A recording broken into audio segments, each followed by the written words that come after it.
Om Swastiastu. Semeton, saya mau bercerita tentang anak tidak boleh ketemu ibunya setelah meninggalkan keluarga dan leluhurnya dari rumahnya kalau bapaknya tidak pernah menceraikan istrinya. Tapi ibunya pergi dari rumahnya meninggalkan keluarganya. Anak tidak boleh menemui ibunya lagi di luaran kalau ibunya sudah mencari laki-laki pengganti ayahnya.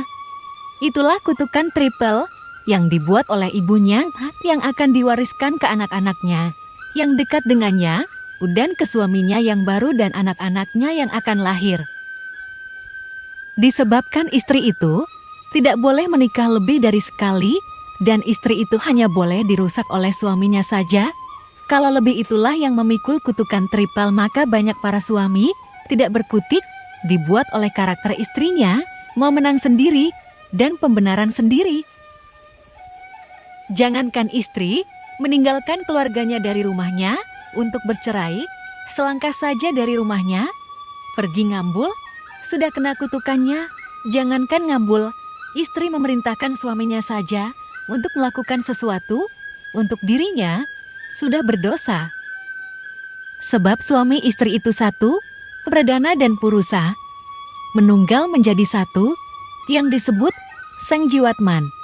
Maka di saat metipat bantal, itulah mepamit dari leluhur sang Paratma Atmanya untuk pergi membayar hutang kelahirannya bersama belahan jiwanya, yaitu suaminya.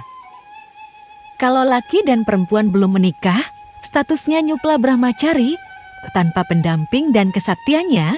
Setelah laki-laki itu menikah, baru memiliki sang jiwatmanya, dampati, yaitu kesaktiannya. Maka kalau istri itu sudah menikah, baru ada kekuatan untuk keselamatan.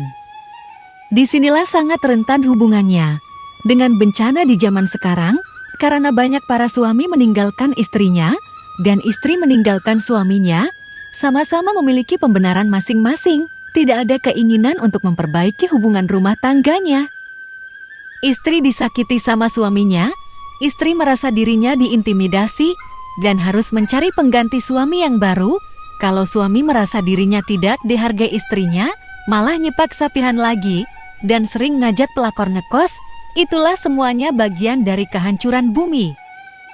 Kalau istri pergi dari keluarganya dan bercerai, walaupun sudah mepamit di merajanya suami, sang jiwatmanya masih berada di mantan suaminya.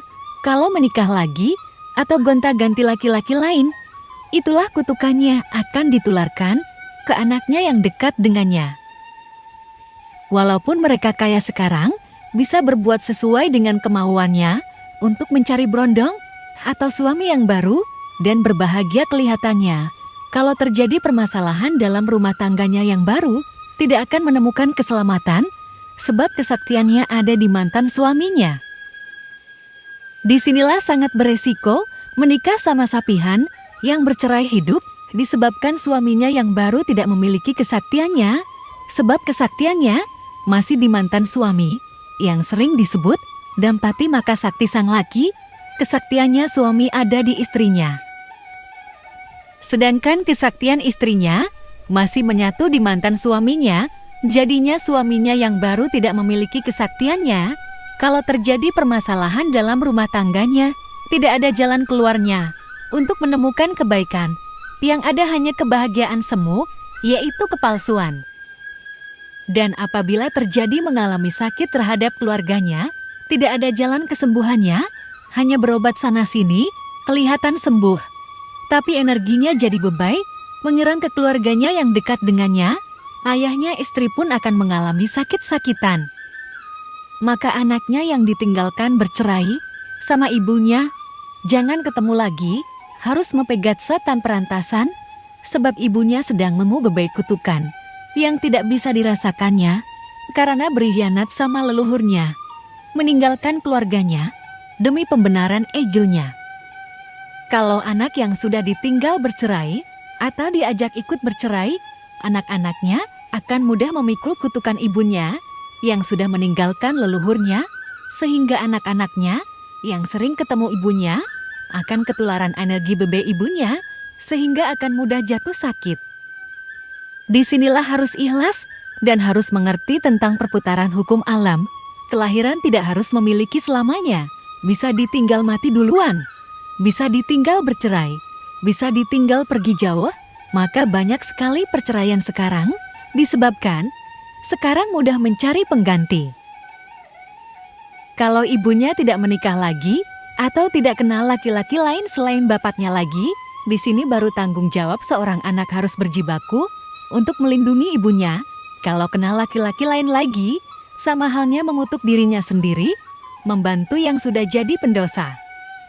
Stoplah menemui ibunya lagi, sebelum kutukan bercerai akan turun-menurun akan berlanjut terjadi pada dirinya. Maka kalau menikah, dicarilah bibit, bebet, bobot. Jangan menikahkan calon istrinya kalau bapak ibunya kawin cerai, sebab kutukan itu akan menular ke keluarganya lagi. Apabila sebagai istri mengalami banyak masalah di dalam keluarganya, itulah cobaan penebusan dosanya, sebab di kelahiran sebelumnya sering juga menyiksa pasangannya, sekarang pun harus dialaminya juga. Kalau tidak mau menjalani kutukannya, bahkan dilanjutkan kesentanannya lagi. Itulah hutang kelahiran. Hutang uang dibayar dengan uang, hutang nyawa dibayar nyawa, hutang siksaan dibayar disiksa sekarang. Kalau ditinggalkan perjalanan, penyucian rohnya akan terus-menerus akan mengalami keterpurukan di dalam keluarganya. Contoh hutang, kalau kelahiran sebelum punya hutang uang belum bisa dibayarkan, keburu mati, di kelahiran sekarang orang akan berhutang pada dirinya, tidak bisa bayar hutangnya. Kalau dulu pernah membunuh orang, di kelahiran sekarang akan dibunuh juga oleh yang dibunuh sebelumnya. Kelahiran sebelum bisa ngeliat, suka menyakiti orang, di kelahiran sekarang akan jadi orang bodoh, sangat mudah orang meliyakin sekarang. Walaupun polos, tidak punya musuh, yang diliyakin dulu akan meliyakin sekarang. Itulah hukum karma kelahiran, kutukan kelahirannya. Kalau dulu semena-mena terhadap istrinya, suka menyiksa istrinya, di kelahiran sekarang akan jadi wanita. Setelah menikah akan disakiti sama suaminya lagi, walaupun sudah menjadi istri yang baik, tetap akan mengalami siksaannya. Maka ikhlaskan untuk menerima itu semuanya. Jangan sampai bercerai meninggalkan keluarganya, karena itulah penebusan dosanya untuk memutus kutukan sebelumnya. Kalau mencari pengganti yang baru, jadinya kutukan kelahirannya akan bertambah.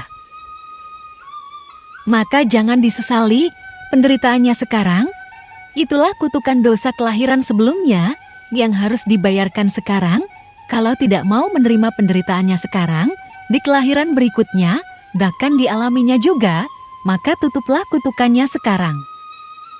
Lewat penebusan-penebusan kutukannya, dengan tatwa, susila, upacara, menyupat pancamahabhutanya, dan penebusan-penebusan, memuacak otan kelahirannya, agar kutukan sebelumnya tidak diwariskan lagi, terputus di kelahiran sekarang.